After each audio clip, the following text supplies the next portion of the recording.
认识耶稣是我一生最美的祝福。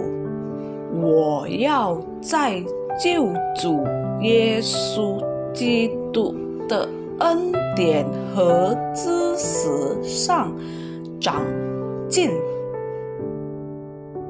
Mengenal Yesus adalah berkat terindah seumur hidupku. Aku mau bertumbuh dalam kasih karunia dan dalam pengenalan akan Tuhan, Juru Selamat kita, Yesus Kristus.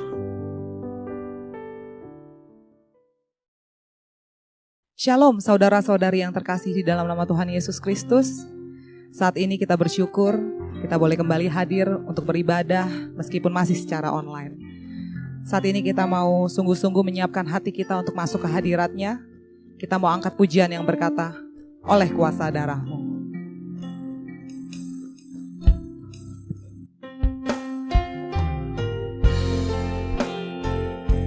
Kita mau sama-sama yakini, oleh kuasa darah Tuhan yang telah tercurah di atas kayu salib untuk kita semua. Kita disucikan, kita dikuduskan, kita boleh layak untuk masuk ke hadirat-Nya.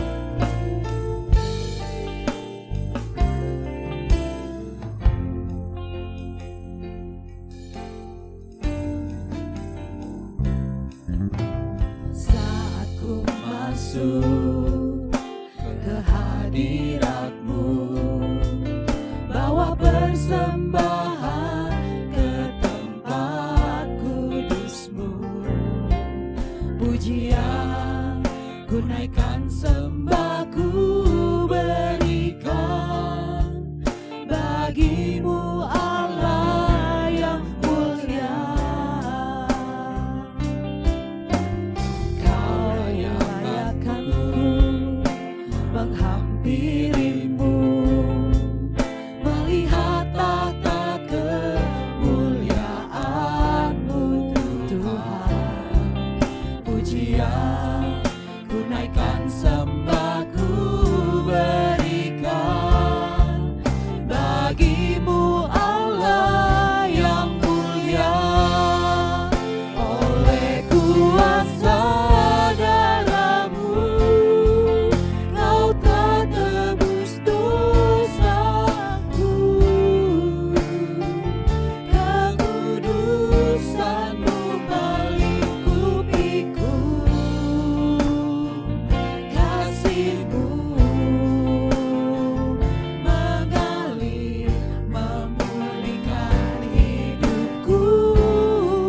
Sungguh besar anugerah-Mu, Kau selamatkan hidupku.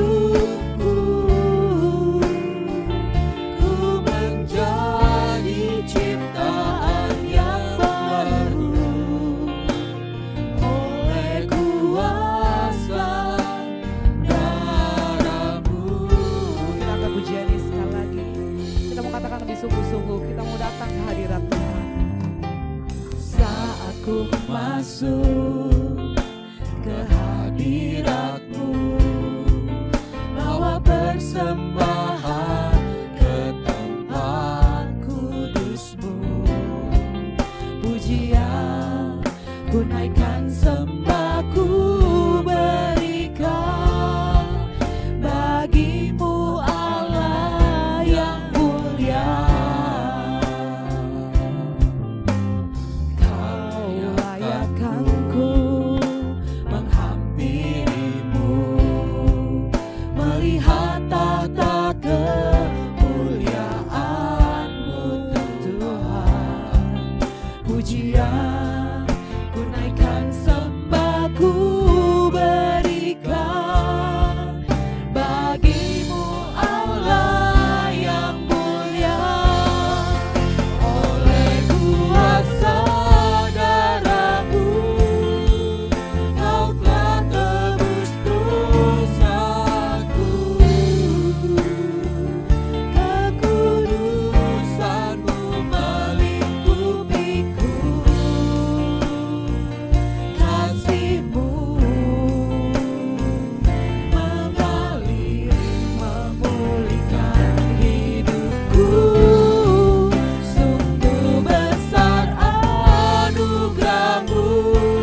Bersyukurlah kepada Tuhan, serukanlah namanya, perkenalkanlah perbuatannya di antara bangsa-bangsa.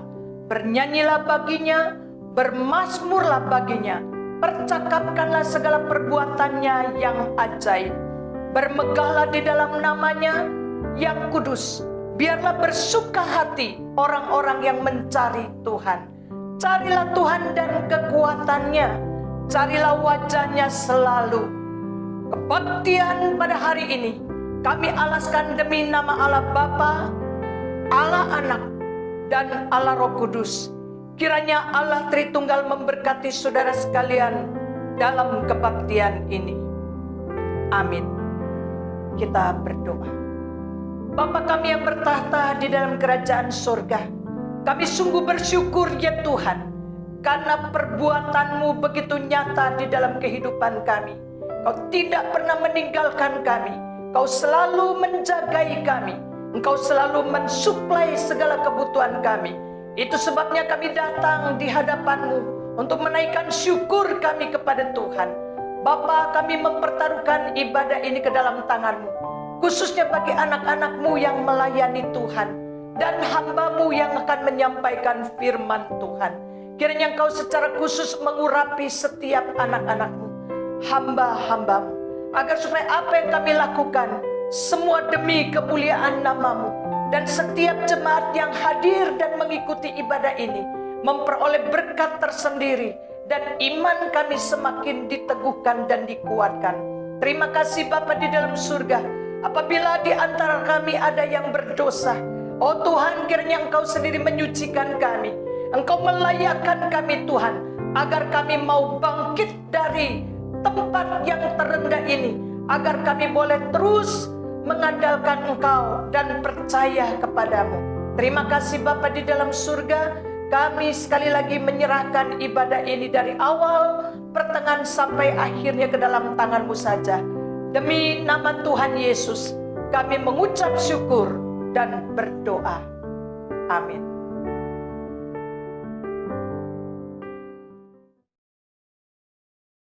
Jemaat, kita mau memuji Tuhan, kita bisa bertepuk tangan. Kita mau nyanyi bagi Sang Raja. Mari kita nyanyikan nyanyi Glory.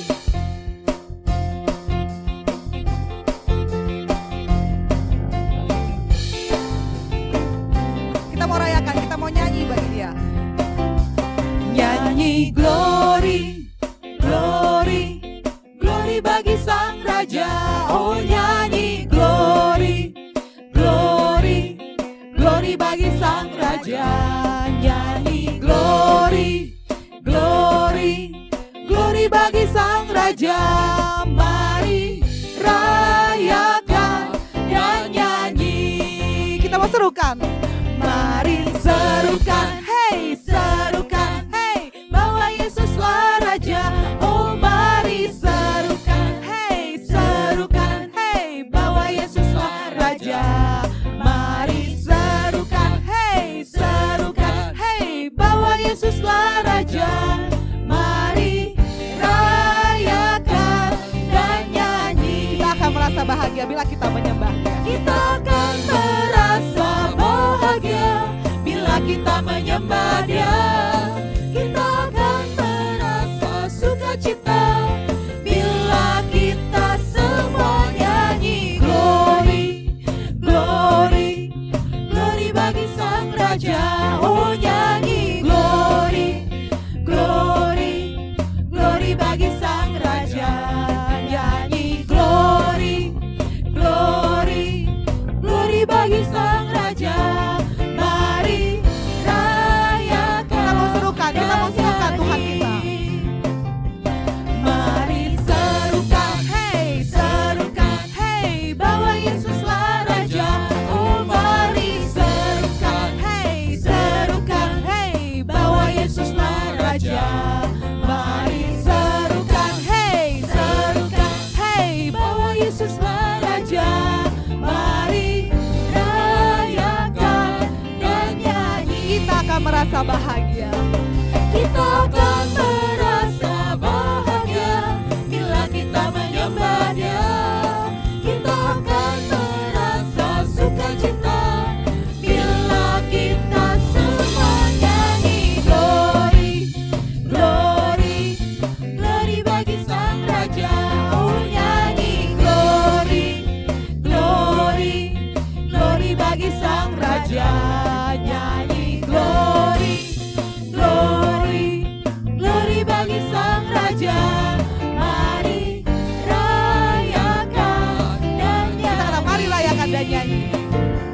Mari rayakan dan nyanyi. Sekali lagi, mari rayakan dan nyanyi. Mari rayakan dan nyanyi.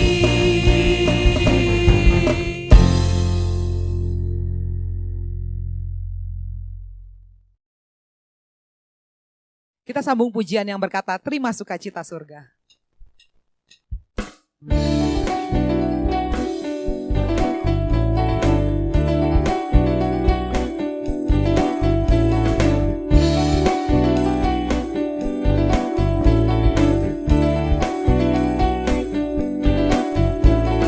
Terima sukacita surga, itulah kekuatan bagi jiwa.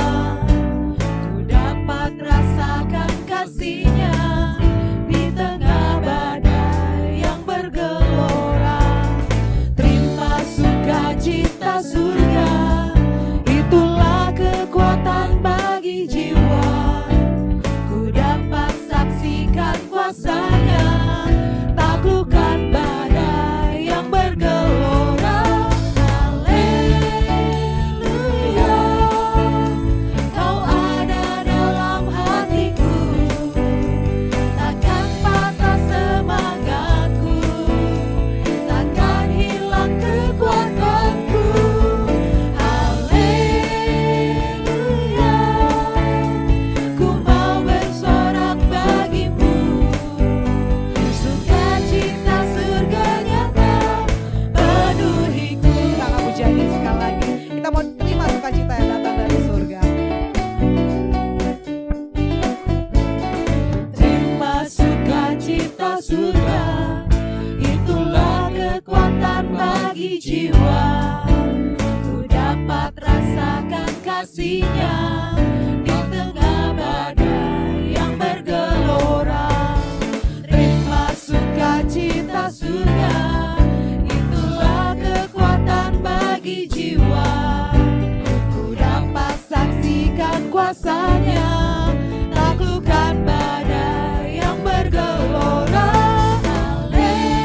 Haleluya, Kau ada dalam hatiku, takkan patah semangatku, takkan hilang kekuatanku. Haleluya, ku mau bersorak bagimu, sukacita surga nyata penuhiku.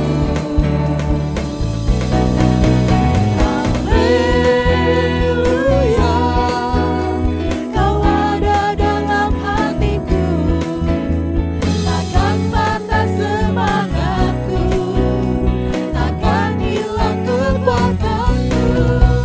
Haleluya, ku mau bersorak bagimu, sukacita surga nyata penuhiku. Sukacita surga nyata penuhi. Sukacita surga nyata penuhiku. Sekali lagi, sukacita surga nyata penuhi kita semua. Sukacita surga nyata penuhiku.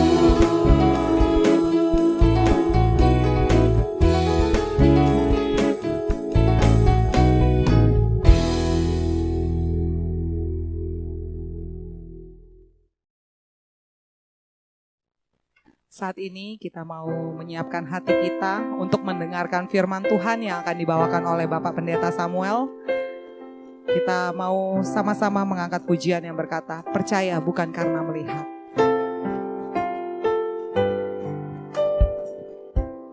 Kekuatan di hidupku, ku dapat di dalam-Mu. Kau teguhkan hatiku, tiada yang mustahil bagimu. Sebab aku percaya, bukan karena melihat, namun karena firman-Mu yang selalu digenapi di hidupku. Ku percaya bukan karena melihat, namun karena firman-Mu tiada pernah berubah. Kita mau sama-sama angkat pujian ini sekali lagi. Kita dapatkan kekuatan dari Tuhan. Kekuatan di hidupku, ku dapat di dalam-Mu.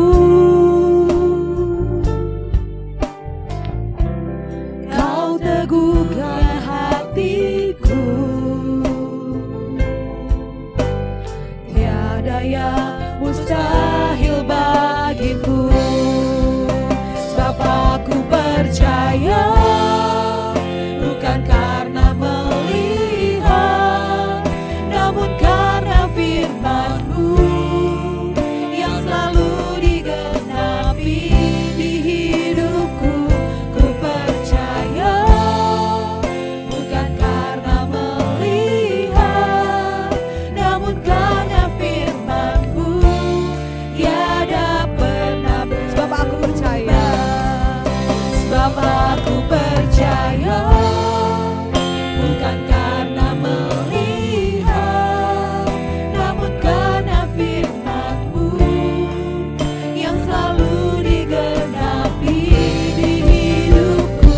Ku percaya bukan karena melihat, namun karena firman-Mu tiada pernah. sekali lagi, sebab aku percaya bukan karena melihat.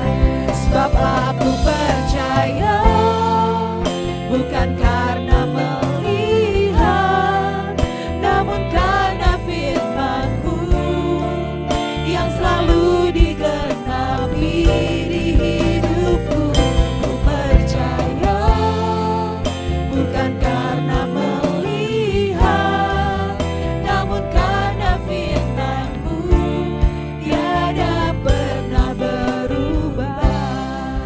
Namun karena firman-Mu tiada. Sekali lagi, namun karena firman Tuhan tidak pernah berubah.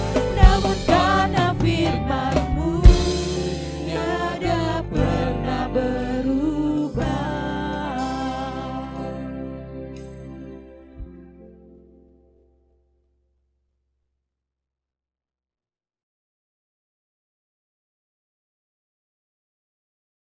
Kasih Tuhan, saya bersyukur bahwa hari ini saya boleh melayani Bapak Ibu Saudara sekalian meskipun melalui media online. Dan sebelum kita merenungkan kebenaran firman Tuhan, mari kita sama-sama tundukkan kepala, kita masuk di dalam doa. Mari kita berdoa. Bapa yang ada dalam surga, kami bersyukur kepadamu oleh karena kasih, anugerah, dan kebaikan-Mu kami boleh ada. Kami bersyukur kalau kami boleh bersama-sama beribadah, memuji, memuliakan nama-Mu. Biarlah segala pujian, penyembahan kami menyukakan hati Tuhan. Dan kini kami mau merenungkan kebenaran firman-Mu. Mari Tuhan, Engkau yang berbicara kepada setiap kami melalui hamba-Mu. Urapi hamba-Mu, beri hikmat untuk hamba menguraikan kebenaran firman-Mu. Dan urapi setiap kami yang menerima kebenaran firman-Mu. Mampukan kami memahaminya, lebih dari itu mampukan kami melakukannya.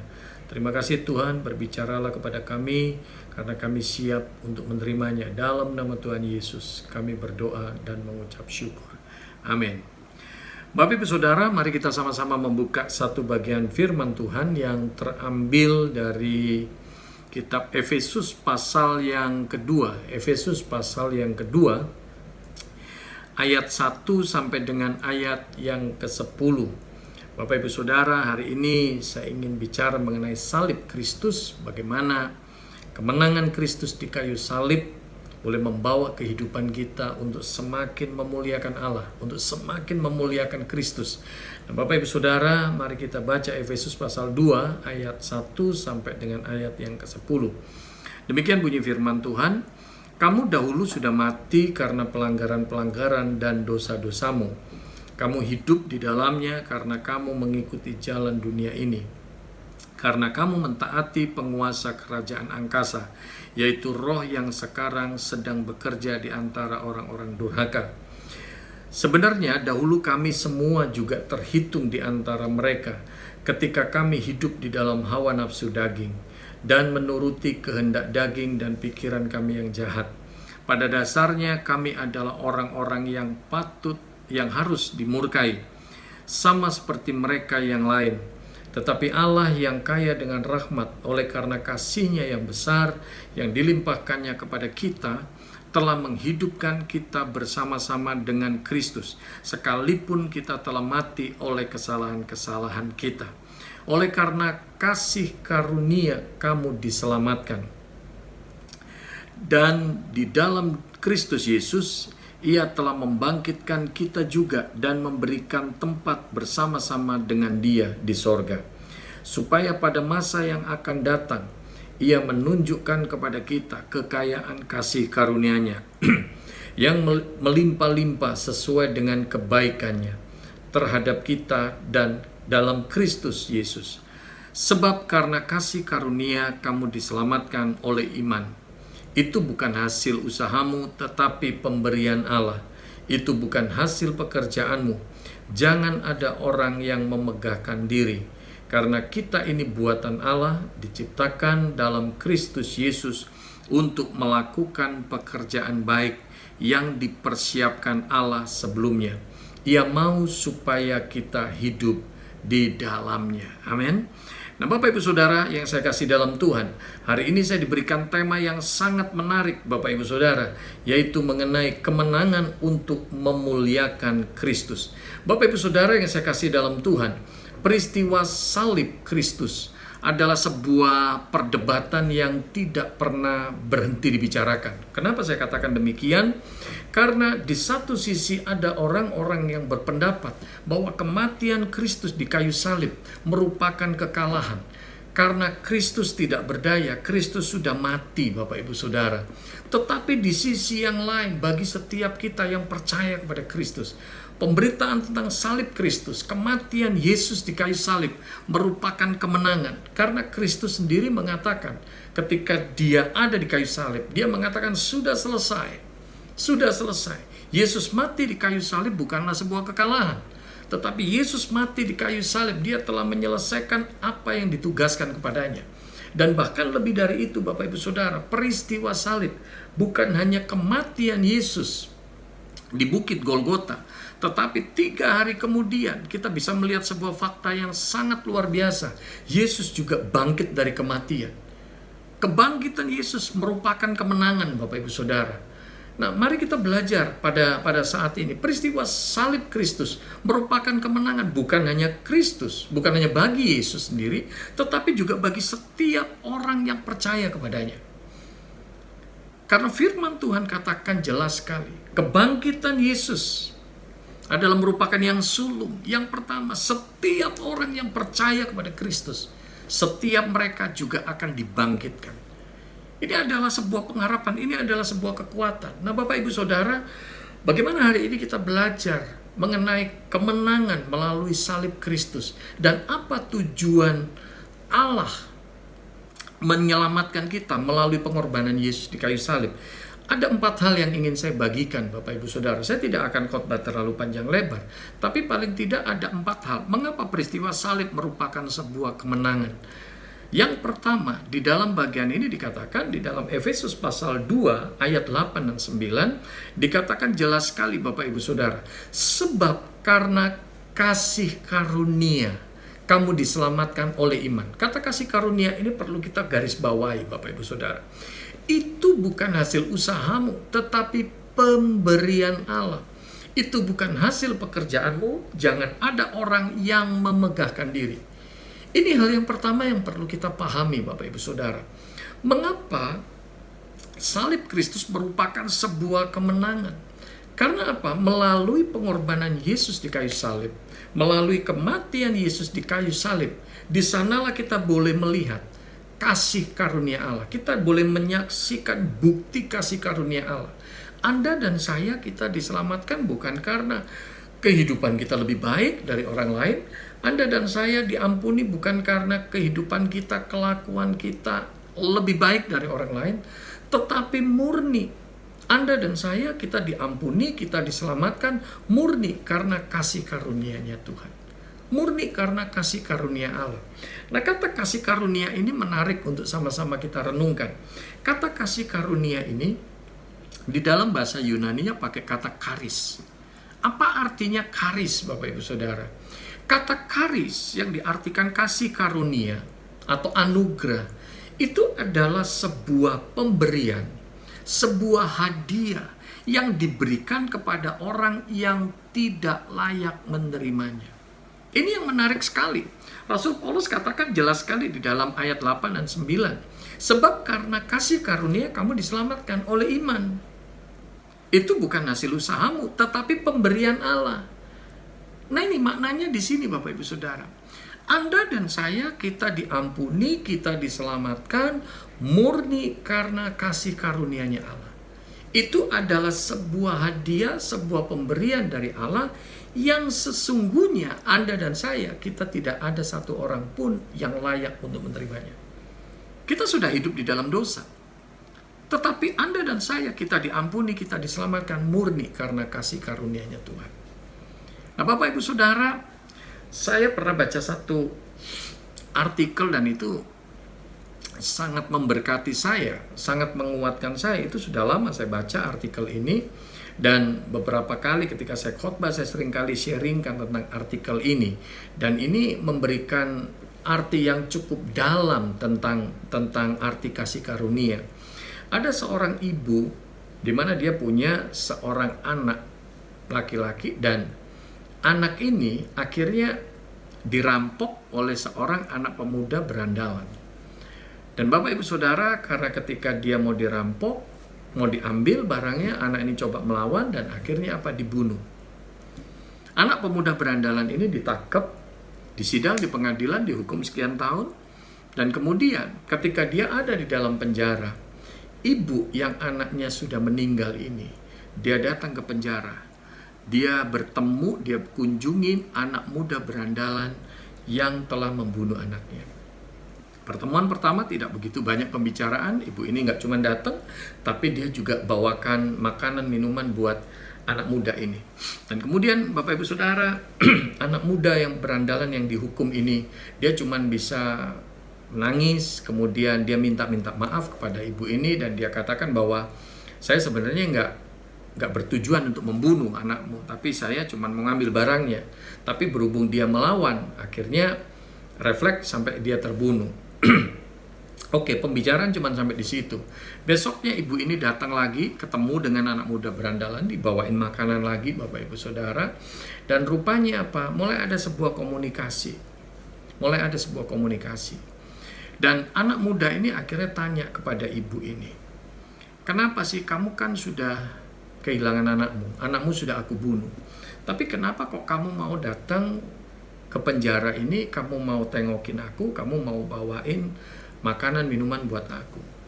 Dan ibu ini mengatakan bahwa saya bisa aja benci, saya bisa aja dendam sama kamu, saya bisa aja tetap menyimpan kemarahan itu. Tapi yang perlu diingat, itu tidak mengembalikan anakku tetap mati. Jadi saya mengambil keputusan, saya mau ampuni kamu, saya mau maafkan kamu, maka dari itu saya mau datang ke penjara, saya mau tengokin kamu, dan saya mau bawain makanan. Itu bukti bahwa saya nggak menyimpan kemarahan, saya nggak menyimpan dendam itu. Dan anak ini kembali minta maaf sama ibu ini. Kemudian dalam kunjungan selanjutnya, giliran ibu ini yang bertanya kepada anak muda ini, kenapa sih kok kamu sampai punya kehidupan yang seperti itu? Kamu hidup berandalan, kamu hidup begini. Dan anak muda ini akhirnya dia menceritakan bahwa dia dari latar belakang keluarga yang berantakan, kemudian dia nggak punya tujuan hidup yang jelas, dan akhirnya dia masuk ke dalam gerombolan orang-orang yang hidup berandalan seperti itu, dan dia sampai melakukan berbagai tindakan kriminal sampai akhirnya dia ada di penjara ini. Mulai timbul belas kasihan di dalam hati ibu ini, dan tiap hari ibu ini kunjungin dia, bawain makanan, minuman buat dia.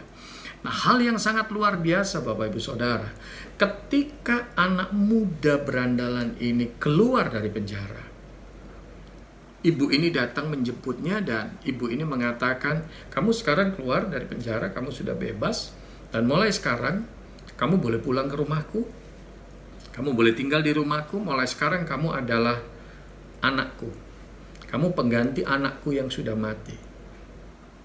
Kamu menjadi anak angkat di rumahku dan segala milikku itu adalah milikmu. Kamu menjadi ahli warisku. Bapak Ibu Saudara, ketika saya membaca kisah ini, saya benar-benar terenyuh sekali Bapak Ibu Saudara. Dan pernahkah kita sadari bahwa itulah makna kasih karunia. Anak pemuda berandalan yang telah menjadi pembunuh ini, sesungguhnya itulah yang menggambarkan hidup Anda dan saya. Tidak ada satu orang pun di antara kita yang layak, Bapak Ibu Saudara. Kita adalah orang-orang yang patut dimurkai oleh Allah.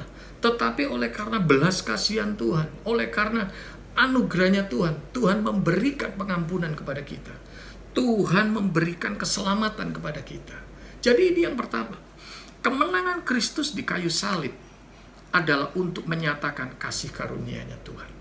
Untuk menyatakan pengampunan Tuhan, keselamatan yang Tuhan berikan bagi setiap kita. Hal yang kedua, Bapak Ibu Saudara, di dalam bagian ini kita lihat Efesus pasal 4 ayat 23. Di dalam bagian itu dikatakan, supaya kamu dibaharui di dalam roh dan pikiranmu. Ini ada dua hal yang menarik. Dibaharui dalam roh dan kemudian dan pikiran. Roh kita perlu diperbarui, pikiran kita perlu diperbarui. Kemudian Efesus pasal 4 ayat 17 dikatakan, sebab itu kukatakan dan kutegaskan ini kepadamu di dalam Tuhan.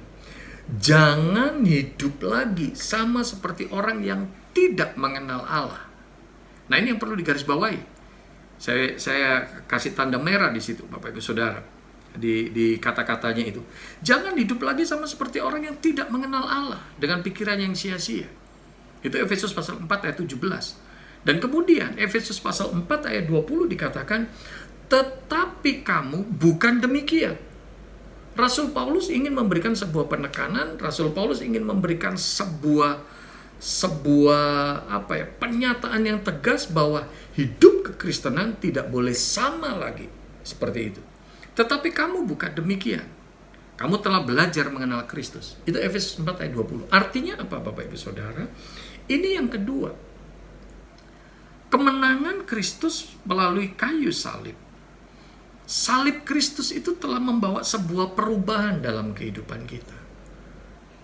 Bapak Ibu Saudara, Anda dan saya bukan saja kita diampuni, bukan saja kita diberikan keselamatan, tapi melalui pengorbanan Kristus di kayu salib seharusnya membawa sebuah perubahan di dalam hidup kita. Di dalam bagian ini tadi Efesus pasal 4 ayat 23 dikatakan jelas ada dua perubahan. Satu, perubahan di dalam roh kita. Artinya apa? Secara status, Anda dan saya, kita yang tadinya sebagai orang berdosa, sekarang status kita secara rohani kita telah menjadi anak Allah. Nah, ini ada perubahan yang berbeda. Tadinya orang yang patut dimurkai, sekarang kita orang yang sudah mengalami anugerahnya Tuhan. Secara rohani hidup kita beda. Tetapi yang perlu kita ingat, bukan hanya secara rohani status kita berubah, tetapi tolong diingat, pikiran kita juga harus dirubah, Bapak Ibu Saudara. Oleh sebab itu jangan kaget, jangan aneh kalau seumpama melihat ada orang yang mengatakan, oh saya Kristen, oh saya anak Tuhan. Lu kok hidupnya nggak berubah? Bisa jadi karena pikirannya nggak berubah. Firman Tuhan katakan jelas, Rasul Paulus katakan jelas, Efesus 4 ayat 17. Jangan hidup lagi sama seperti orang yang tidak mengenal Allah. Kalau Anda membaca di dalam ayat 17, 18, 19, itu jelas sekali. Cirinya orang yang tidak mengenal Allah seperti apa? Pikirannya sia-sia, pengertiannya gelap, dan lain sebagainya. Paulus mengatakan jelas sekali, jangan hidup lagi sama seperti orang yang tidak mengenal Allah. Hidup kita nggak boleh sama, Bapak Ibu Saudara. Dan bahkan dipertegas lagi di dalam ayat yang ke-20. Paulus mengatakan, tetapi kamu bukan demikian. Kalau ayat 17, 18, 19, Paulus mengatakan bahwa jangan hidup lagi sama seperti orang yang nggak mengenal Allah. Cirinya seperti apa? Itu ada di ayat 17 sampai 19. pikirannya sia-sia, pengertiannya gelap, dan lain sebagainya. Yang hidup dipenuhi nafsu, dan lain sebagainya. Tetapi ayat 20, Rasul Paulus memberikan sebuah tekanan. Kamu bukan demikian. Kamu gak boleh lagi hidup seperti itu. Anda dan saya, ketika kita menyadari pengorbanan Yesus di kayu salib, Anda dan saya bukan hanya diampuni dosa kita, bukan hanya diberikan keselamatan, tapi harusnya melalui pengorbanan Yesus di kayu salib, ada sebuah pembaruan. Ada sebuah pembaruan. Bukan hanya status secara rohani yang diperbarui, tapi pikiran kita juga harus diperbarui. Supaya akhirnya apa? Tindakan kita juga diperbarui. Nah, orang Kristen kalau pikirannya tidak pernah diperbarui, dia tetap pikirannya masih sama seperti dulu. Jangan kaget meskipun dia mengatakan saya Kristen, tapi ternyata apa? Hidupnya masih sama, Bapak Ibu Saudara. Saya seringkali kasih contoh yang mudah, komputer atau laptop, entah itu PC atau laptop begitu. Kalau PC kita ini Bapak Ibu Saudara, di dalamnya program yang diisi itu, yang diisikan di hard disk, isinya itu akan muncul di layar monitor. Yang di layar monitor itu adalah apa yang diisikan di hard disk itu, Bapak Ibu Saudara. Kalau seumpama sekarang programnya ini diganti, isinya diperbarui, Windows-nya diganti, semuanya diperbarui, maka yang muncul di layar monitor juga akan berbeda. Begitu pula hidup Anda dan saya. Kalau tadinya karena pikiran kita, hati kita isinya seperti itu, tetapi ketika kita sudah menerima Kristus, harusnya ada sebuah perubahan hidup. Kata bertobat, seringkali yang disebut kata metanoia. Metanoia itu artinya apa, Bapak Ibu Saudara? Metanoia itu artinya berbalik 180 derajat. Kalau tadinya hidup kita arahnya kepada dosa, kesenangan-kesenangan kita melakukan perbuatan dosa. Waktu kita bertobat, kita berbalik, Bapak Ibu Saudara. Kita berani tinggalkan apa yang dulu menjadi kesenangan kita. Tadinya hidup untuk dosa, sekarang kita berbalik, kita hidup untuk Allah. Bapak Ibu Saudara, jangan sampai kita mengatakan diri kita anak Tuhan, tapi kelakuannya seperti anak setan. Kita berkata kita bertobat, tapi ternyata hidup kita nggak ada perubahannya. Bapak Ibu Saudara, ketika kita melihat salib Kristus, ketika kita memperingati kembali Jumat Agung, Minggu Paskah, mari kita lihat kembali pada kehidupan kita. Sungguhkah salib Kristus itu membawa kemenangan tersendiri dalam kehidupan kita? Sungguhkah salib Kristus itu boleh membawa sebuah perubahan hidup di dalam kehidupan kita? Saya tadinya hidupnya juga amburadul. Saya tadinya ngerokok, mabok, judi, hidup berandalan. Tapi waktu saya katakan saya bertobat, saya nggak bisa lagi hidup saya tetap seperti itu, Bapak Ibu Saudara.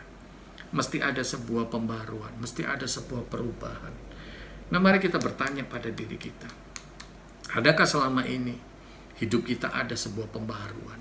Adakah selama ini hidup kita ada sebuah perubahan? Seringkali saya katakan, saya nggak kaget kalau orang Kristen di gereja nampak baik, Bapak Ibu Saudara. Tapi dalam kehidupan kita sehari-hari, adakah sungguh-sungguh kehidupan yang baik yang kita nyatakan? Makanya di Jumat Agung lalu, saya juga sempat sharing sama istri dan anak-anak saya. Kebetulan ada mbak saya yang juga Katolik. Nah, kita seringkali ibadah tengah minggu bareng-bareng, ibadah hari Minggu juga kita bareng-bareng. Saya yang khotbah. Saya sempat sharingkan ke mereka. Bahkan ketika saya khotbah di jemaat, saya suka sampaikan juga, buat saya secara pribadi, khotbah yang paling sulit adalah ketika saya khotbah di depan istri dan anak-anak saya. Karena bagaimanapun juga, istri dan anak-anak saya, juga mbak saya, melihat kehidupan saya setiap hari. Bapak Ibu Saudara, mudah buat kita kalau untuk kita menjadi orang yang dalam tanda petik nampak baik di gereja. Tapi sungguhkah pertobatan kita ada sebuah kenyataan hidup yang berubah? Nah, Bapak Ibu Saudara, yang ketiga, bagaimana salib Kristus ini boleh dikatakan menjadi sebuah kemenangan buat kita. Yang ketiga, di dalam Filipi pasal 3 ayat yang ke-7, Rasul Paulus katakan, tetapi apa yang dahulu merupakan keuntungan bagiku, sekarang kuanggap rugi karena Kristus. Ini menarik. Pernyataan ini menarik sekali. Dan kemudian 1 Timotius pasal 1 ayat 15, Paulus juga berkata, perkataan ini benar dan patut diterima sepenuhnya. Kristus Yesus datang ke dunia untuk menyelamatkan orang berdosa, dan di antara mereka akulah yang paling berdosa. Artinya apa Bapak Ibu Saudara? Ini yang ketiga. Bagaimana salib Kristus itu bukan hanya menjadi sebuah kemenangan, tapi boleh membawa kehidupan kita semakin memuliakan Tuhan. Hal yang ketiga Bapak Ibu Saudara, salib Kristus membawa perubahan karakter. Kita tahu kehidupan Paulus. Bagaimana sebelum Paulus dijamah Tuhan, sebelum Rasul Paulus ngalamin jamahan Tuhan, dia adalah orang yang sangat membenci pengikut Kristus. Rasul Paulus sangat benci kepada orang-orang yang percaya kepada Kristus. Dan dia berusaha untuk membantai semua orang yang percaya kepada Kristus. Bapak Ibu Saudara, tetapi Filipi pasal 3 ayat yang ke-7, Rasul Paulus katakan dengan jelas dan tegas, tetapi apa yang dahulu merupakan keuntungan bagiku, sekarang kuanggap rugi karena Kristus. Kalau Anda dan saya, kita membaca ayat-ayat sebelumnya, dimulai dari Filipi pasal 3 ayat yang ke-4 terus, Rasul Paulus mengungkapkan semua kebanggaannya secara lahiriah, bahwa dia adalah orang Ibrani asli, disunat pada hari yang ke-8. Tentang pendirian terhadap Taurat, dia orang Farisi, dan dia merasa bahwa dia nggak bercacat celah dalam menjalankan semua perintah Taurat. Dia orang yang sangat ekstrim. Tetapi apa yang dahulu merupakan kebanggaan bagi dia secara lahiriah, ketika dia mengenal Kristus, ketika dia mengalami jamahan Tuhan, ketika dia mengenal pengorbanan Yesus di kayu salib, karakter hidupnya diubahkan Bapak Ibu Saudara. Ini yang ketiga. Saya yakin dan percaya orang yang sungguh-sungguh mengalami jamahan Tuhan, orang yang sungguh-sungguh boleh mengenal salib Kristus dalam kehidupannya, karakter hidupnya juga diubahkan. Paulus yang tadinya begitu sombong, begitu angkuh, begitu bangga dengan semua hal yang bersifat lahiriah. Tetapi kalau Anda membaca suratnya kepada Timotius, di dalam 1 Timotius pasal 1 ayat 15, Paulus berkata, perkataan ini benar dan patut diterima sepenuhnya. Kristus Yesus datang ke dunia untuk menyelamatkan orang berdosa, dan di antara mereka akulah yang paling berdosa. Kita tahu bahwa Paulus diubahkan oleh Tuhan luar biasa. Karakternya diubahkan, kehidupannya diubahkan, cara berpikirnya diubahkan, cara pandangnya diubahkan. Dan dia mengalami perubahan itu semua karena apa? Salib Kristus. Pengenalan yang benar tentang salib Kristus. Bapak Ibu Saudara, ini yang harusnya yang ketiga yang menjadi pertanyaan di dalam kehidupan kita. Kalau kita berkata bahwa kita orang Kristen, kita anak Tuhan, kita mengenal Kristus dengan benar, mari kita jujur bertanya pada diri sendiri. Adakah selama ini karakter kita diubahkan? Adakah selama ini ketika orang melihat diri kita, orang boleh melihat Kristus di dalam diri kita? Rasul Paulus mengatakan jelas sekali bahwa kamu adalah surat Kristus.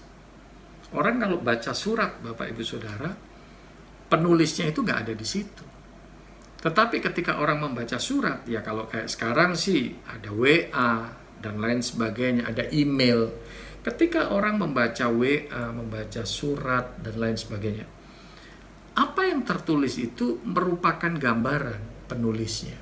Maka dari itu Rasul Paulus katakan, kamu adalah surat Kristus. Hidup kita, karakter kita harusnya mencerminkan karakter Kristus.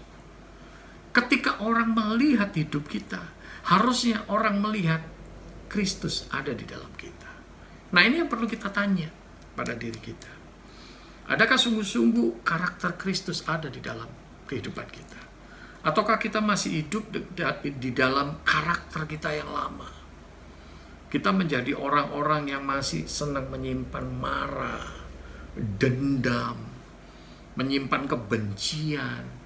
Ataukah kita menjadi pribadi-pribadi juga yang masih menyimpan segala keangkuhan, kekuatan diri sendiri, kesombongan diri sendiri.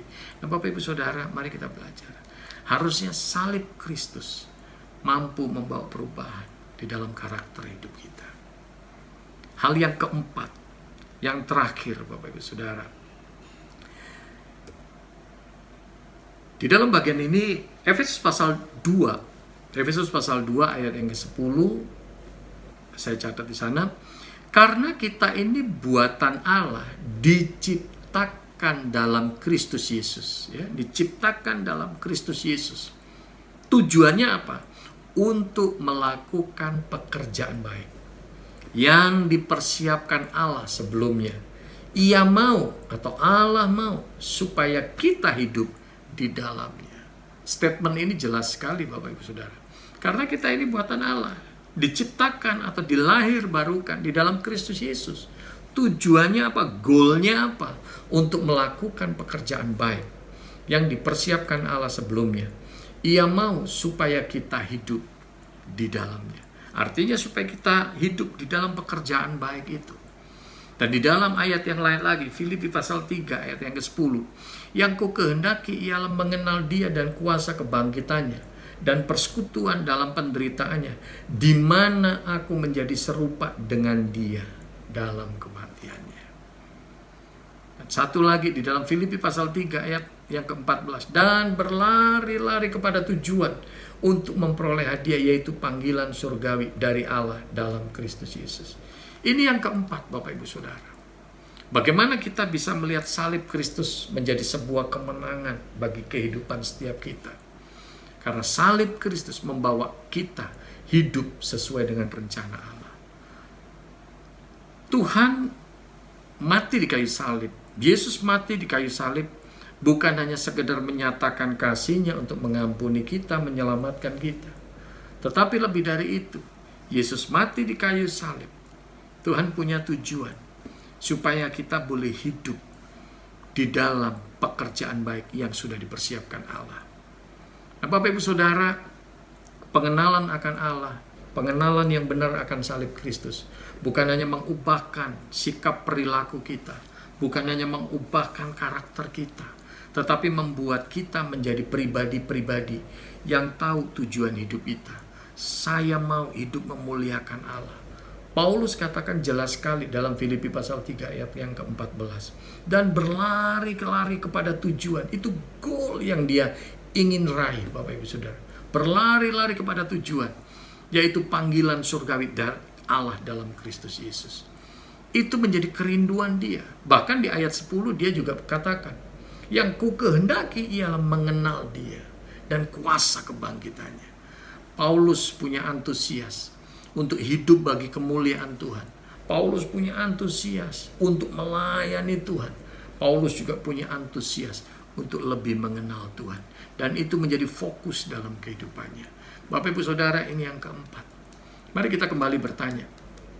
Dalam kehidupan kita, di momen kita bukan hanya memperingati Jumat Agung, kita merayakan Paskah, tapi untuk mengenang kebangkitan Kristus ini. Bapak Ibu Saudara, jangan hanya kita tahu bahwa Yesus mati buat saya, Yesus mengampuni saya, Yesus menyelamatkan saya, tapi mari miliki komitmen yang baru. Kita punya fokus hidup untuk menyenangkan hati Tuhan. Kita punya fokus untuk hidup memuliakan nama Tuhan. Dan kita punya kerinduan yang sangat dalam untuk mengenal pribadinya lebih dan lebih lagi. Bapak Ibu Saudara, biarlah 4 hal ini boleh jadi berkat, boleh menjadi kekuatan bagi setiap kita. Dan biarlah kita menjadi pribadi-pribadi yang pada akhirnya hidup menyukakan hati Tuhan. Tuhan berkati. Mari kita tundukkan kepala, kita masuk dalam doa. Bapa yang ada dalam surga, kami bersyukur kalau secara sederhana kami boleh merenungkan kebenaran firman-Mu Tuhan saat ini.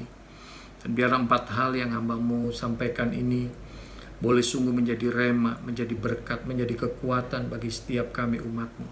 Sehingga kami boleh semakin disadarkan bahwa melalui peristiwa salib, kami bukan hanya melihat kemenangan bahwa Kristus sudah menyelesaikan segala tugas yang diberikan kepadanya. Bahkan ketika Yesus bangkit adalah bukti kemenangan Yesus memiliki kuasa atas kematian.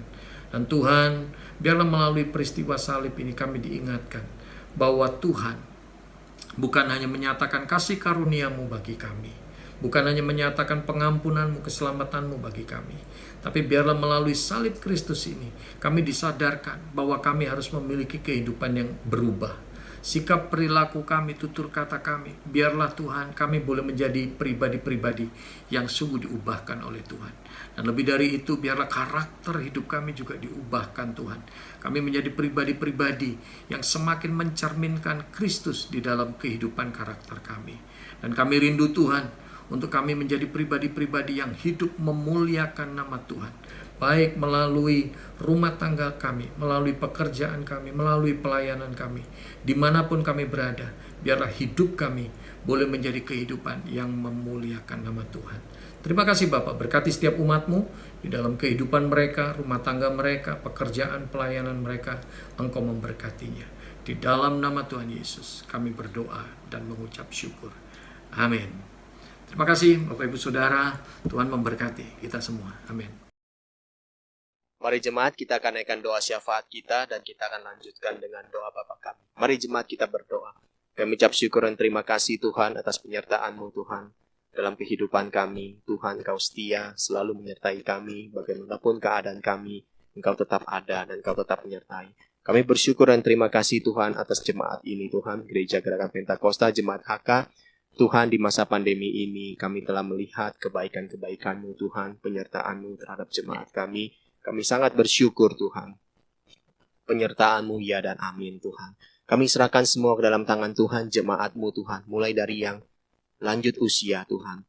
Yang mempunyai sakit penyakit, kami percaya Tuhan akan menyembuhkan. Yang dewasa, pasangan muda Tuhan. Dan juga untuk remaja dan juga anak sekolah minggu, kami serahkan semua ke dalam tangan Tuhan. Yang bekerja, yang berusaha, maupun yang studi saat ini, yang studi dengan online, Tuhan sertai dan Tuhan pimpin. Terima kasih Tuhan, kami percaya Tuhan, penyertaan-Mu ya dan amin, untuk ke depan Tuhan tetap akan menyertai kami Tuhan. Kami berdoa juga untuk jemaat kami yang ada di Pontianak dan Wajok. Kami serahkan semua ke dalam tangan Tuhan, segala pergumulan mereka, kebutuhan mereka, Tuhan yang sediakan. Tuhan berkati juga jemaat dari yang tua, remaja, lansia Tuhan, dan juga untuk pasangan muda, semuanya Tuhan berkati. Tuhan cukupkan segala kebutuhan mereka. Kami berdoa juga untuk bangsa dan negara kami, untuk para pemimpin kami Tuhan, Presiden dan Wakil Presiden, para menteri beserta para pembantunya, dan juga mungkin ada anak-anak Tuhan yang ada di sana. Biarlah semua boleh bekerja sama, sepakat, sehati untuk menyelesaikan masalah krisis yang ada saat ini di bangsa ini Tuhan, itu krisis ekonomi dan juga krisis kesehatan. Kami percaya Tuhan akan menolong dan indah pada waktunya dan tepat pada waktunya. Terima kasih Tuhan, berkati presiden kami dan wakil presiden kami, berikan mereka hikmat bijaksana Tuhan, jaga Tuhan sertai dan Tuhan lindungi. Terima kasih Tuhan, kami serahkan semua ke dalam tangan-Mu Tuhan. Hanya di dalam nama Tuhan Yesus Kristus kami telah berucap syukur dan kita akan lanjutkan dengan doa Bapa kami. Mari jemaat kita buka suara, kita akan doa. Tutup doa ini dengan doa Bapa kami. Bapa kami ada di surga, dikuduskan nama-Mu, datanglah kerajaan-Mu, jadilah kehendak-Mu di bumi seperti di surga. Berikanlah kami pada hari ini makanan kami yang secukupnya, dan ampunilah kami akan kesalahan kami, seperti kami juga yang telah mengampuni orang yang bersalah kepada kami. Dan janganlah membawa kami ke dalam pencobaan, tetapi lepaskanlah kami daripada yang jahat, karena Engkaulah yang empunya kerajaan dan kuasa dan kemuliaan sampai selama-lamanya. Amin. Bapak Ibu Jemaat, mari bersama-sama kita mengikrarkan pengakuan iman rasuli. Aku percaya kepada Allah, Bapa yang Maha Kuasa, Khalik langit dan bumi, dan kepada Yesus Kristus, Anaknya yang tunggal, Tuhan kita, yang dikandung daripada Roh Kudus, lahir dari anak darah Maria, yang menderita sengsara di bawah pemerintahan Pontius Pilatus, disalibkan, mati dan dikuburkan, turun ke dalam kerajaan maut. Pada hari yang ketiga, bangkit pula dari antara orang mati, naik ke surga, duduk di sebelah kanan Allah, Bapa yang Maha Kuasa. Dan dari sana ia akan datang untuk menghakimi orang yang hidup dan yang mati. Aku percaya kepada Roh Kudus, gereja yang kudus dan persekutuan orang kudus, pengampunan dosa, kebangkitan orang mati, dan hidup yang kekal. Amin. Saudara-saudari yang terkasih, kita mau akhiri ibadah online kita pada hari ini. Kita percaya dimanapun kita berada, kasih Tuhan selalu nyata dalam hidup kita. Kita angkat pujian ini sekali lagi, percaya bukan karena melihat.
Saudaraku yang kekasih, pada akhirnya mari kita bersama-sama mengarahkan hati kita. Kiranya Tuhan memberkati kita sekalian. Kita terima berkat darinya. Kiranya Tuhan memberkati engkau dan melindungi engkau. Tuhan menyinari engkau dengan wajahnya dan memberi engkau kasih karunia. Tuhan menghadapkan wajahnya kepadamu dan memberi engkau damai sejahtera. Haleluya. Amin.